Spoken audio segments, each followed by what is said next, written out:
잉글랜드 스탠퍼드셔. 이곳엔 한 숲이 있습니다. 바로 캔록 체이스 숲. 이곳에 가려는 이들에게 사람들은 늘 경고를 합니다. 캔록 체이스 숲에서는 이것을 조심하세요 라고 말이죠. 중세시대 때부터 벨라루스, 프랑스, 미국, 영국, 캐나다 등 수많은 나라에서 존재해왔으며 2014년엔 브라질에서도 목격된 미스터리한 존재, 늑대인간. 어머! 아, 늑대인간. 근데 그건 영화 얘기 아니에요? 상상력이 빚어낸 동물 아닙니까? 영화 속에서나 보던 그 늑대인간, 그 존재입니다. 영국 각지의 미스터리한 현상을 조사한 프린지 보고서에 따르면 1975년경부터 2009년까지 캔록 체이스 숲에서 무려 약 20차례나 늑대인간이 목격됐다고 합니다. 먼저 2007년 4월 한 보이스카우트 관계자가 캔록 체이스 숲을 찾아갔는데요. 어슬렁거리는 큰 개를 목격합니다. 그런데 자세히 보니 덩치가 너무 커요. 그래서 늑대인가 싶어서 자리를 뜨려던 찰나. 야! 저 뭐야? 늑대가 두 발로 일어섰어! 약 2m의 키를 가진 늑대와 사람을 합쳐놓은 듯한 생명체가 두 뒷발로 쓱 하고 일어나더니 동물 소리 같은 괴성을 내지르곤 숲속으로 사라졌다는데요. 야, 근데 아까도 20차례라면서요? 20차례. 그러니까 한두 번 잘못 본 건 가능한데 이게 그 정도면은 뭔가 있는 거거든요. 그리고요, 다른 목격자들의 증언에 의하면 주로 공동묘지 쪽에서 많이 목격이 됐고 그 주변으로 사슴의 사체나 동네 반려견들의 사체 등 늑대인간의 소행으로 보이는 흔적이 많았다고 합니다. 아, 진짜? 그럼 이제 늑대인간이 동물들을 사냥했던 흔적이라는 얘기네. 그렇게 볼 수 있는 거죠. 근데 궁금해요. 왜 유독 이 숲에 음. 늑대 인간이 계속해서 발견이 되는 건지. 그 이유는요, 수많은 추측들이 있지만 그 중에 하나가 늑대인간이 주로 공동묘지에서 많이 목격된다고 얘기를 드렸는데 이 묘지는 평범한 묘지가 아니라고 합니다. 제1차, 2차 세계대전에서 전사한 군인들이 묻혀있는 무덤이라는데요. 풍문에 의하면 당시 전쟁 전후로 군사력 증진을 위한 야욕 때문에 캔록 체이스 숲에서 생체 실험이 이루어졌다는 소문이 돌았는데 아이고. 그래서 사람들은 혹시 군인들을 상대로 실험한 게 아닐까? 라는 의심을 푸는 거죠. 그리고 실험 과정에서 부작용으로 늑대 인간이 생겨났을 거라고 추측했고요. 그 늑대 인간들이 무덤을 찾은 이유는 실험에 희생당한 전우들이 묻혀있는 무덤을 떠나지 못하고 맴도는 게 아닐까 하는 안타까운 추측까지 돌았습니다. 그 왜 영화에서 슈퍼솔저 만들려고 생체 실험하고 막 그런 게 실제로 있었을 것이다. 그런 주장인 건데 사실이라면 정말 끔찍한 일이네요. 그렇습니다.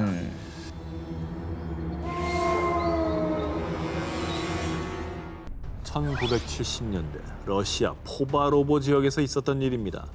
이 지역 주민들은 단파 라디오에서 들려오는 의문의 소리, 암호로 된 난수 방송 때문에 두려움에 떨었는데요. 자, 대체 무슨 방송인지 같이 들어보시죠.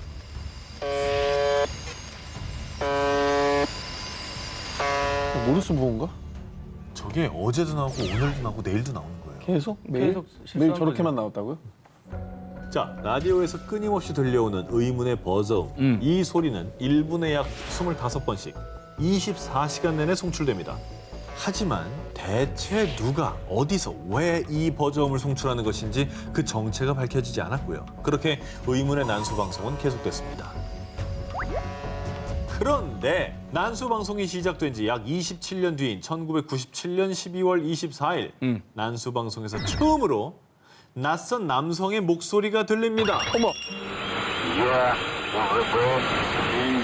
방송을 잘 들어보면요, 남자는 우베베 76이라고 하더니 러시아어로 의문의 메시지를 나열합니다. 이 메시지가 계속되자 사람들은 무슨 전쟁이라도 일어나려나? 그래. 대체 이게 무슨 소리야? 라며 불안에 떨었는데요. 일단 나열된 걸 보니까 뭐 약간 암호 같아 보이기도 하고. 정말 그 어떤 미스터리도 풀리지 않는 상황. 그런데 2014년에 한 가지 주장이 나왔습니다. 러시아 서부군구사령부의 전략명령송신소와 관련이 있다는 겁니다. 참고로 이 전략명령송신소는 러시아 서부군구사령부의 메시지를 하급 부대로 전파하는 중개소 역할을 하는 방송국인데요. 군대 암호 맞네요. 그렇네. 맞잖아. 그렇죠. 이곳과 관련이 있다고 한 이유는 네. 이 송신소의 코드 네임이 우지배 76이라고 합니다. 난수 방송에서 들린 우베베 76과 흡사하죠. 그러네요. 야, 이게 뭐죠? 정말로 약간 관련이 있는 건가요? 2010년에 러시아군의 편제 개편으로 이 포바로버 지역에 위치한 송신소가 폐쇄됐는데 이때 밀리터리 애호가가 폐쇄된 송신소를 탐방하다가 버려진 기밀 문서를 보고 코드네임을 밝혀낸 건데 딱 거기까지죠. 어떤 연관성이 더 밝혀진 게 없었다고 합니다. 그런데 아직도 말입니다. 여기서 풀리지 않은 미스터리. 분명 포바로버의 송신소는 2010년에 폐쇄됐는데 문제의 난수 방송은 지금까지도 계속 들린다고 합니다. 폐쇄가 됐다며. 뭐야?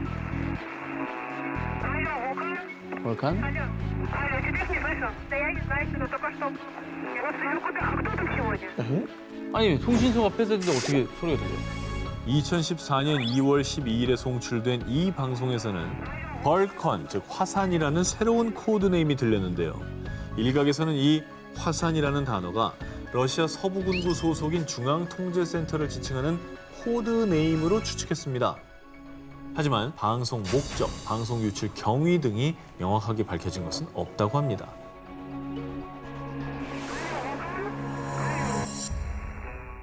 알프스 대자연의 걸작, 거대한 융프라우의 절경과 작은 집들이 조화를 이룬 마을 라우터브루넨.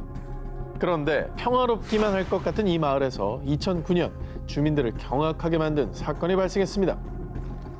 아니, 이게 대체 무슨 일이야? 대체 왜 소들이... 자, 주민들이 충격에 빠진 이유, 바로 절벽 밑으로 소 10여 마리가 추락해 숨진 상태로 발견됐기 때문입니다. 좀 팩트네. 우리가 외계인 특집할 때 그 소떼가 의문사했던 거 했잖아요. 했죠? 근데 이 소들 역시요, 외부의 공격으로 상처를 입은 흔적이 없었지만 네. 미스터리한 것은 10여 마리의 소가 모두 추락사했다라는 점입니다. 그러니까. 그래, 떼지어서 뛰었네. 자, 아무튼 그럴 가능성도 드문 게요. 동물학자들에 따르면 산에서 자란 대부분의 소들은 본능적으로 위험을 인지하기 때문에 소들이 절벽인지 모르고 떨어졌을 가능성이 희박하다고 하고요.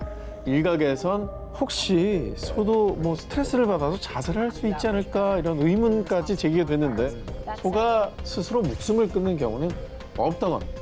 그러면 소들이 도대체 왜 절벽에서 떨어진 거예요? 누가 밀었나? 이게 이제 설명이 어려운 것이 문제입니다. 소가 힘이 세잖아요. 그렇죠. 그러니까 보통 소 한 마리가 힘을 주고 버티면 사람 3, 4시 동원이 돼 겨우 끌고 갈 수 있는데, 근데 10여 마리를 끌고 가서 억지로 절벽 밑으로 밀었다라는 게 이게 말이 안 되는 겁니다. 동시에. 말이 안 되지. 게다가 그 다음 날이 돼서야 이렇게 된 걸 알았다는 건 소가 그 어떤 울부짖음도 저항도 안 했다는 건데, 정말 미스테리한 점은 소들이 집단으로 추락한 사건이 이번이 처음이 아니라는 겁니다. 불과 3일 전에도 사건 발생 인근 지역에서 소떼가 한꺼번에 수백 미터의 절벽에서 추락해 즉사하는 사건이 있었다고 합니다.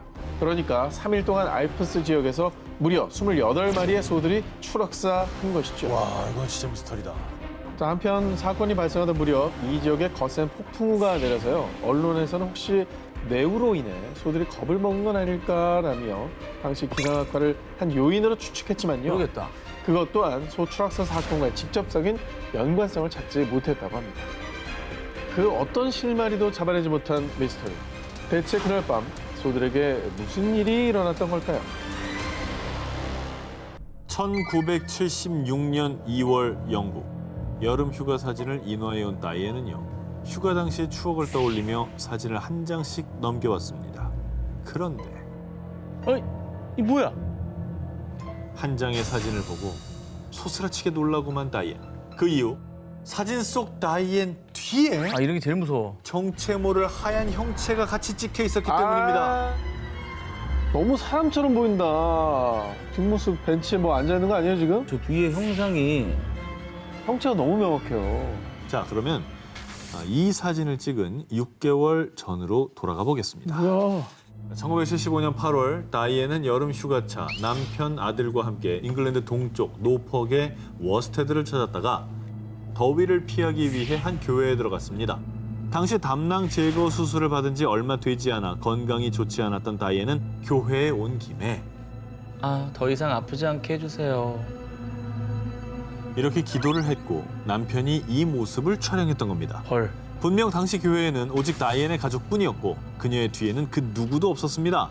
그런데 사진에 다른 존재가 포착이 된 거죠. 허허. 그래서 이 미스터리한 사진의 정체를 밝히기 위해 다이앤은 남편과 함께 다시 한번 이 교회를 찾았고요. 교회 담임 목사에게 사진을 내밀었는데 바로 그때 이분은 아픈 이들을 치유해주는 우리 교회의 수호령 화이트 레이디가 틀림없어요. 진짜? 자, 이게 무슨 소리냐? 이 교회 목사의 말에 따르면 사진 속 하얀 형체의 정체는 일명 화이트 레이디로요.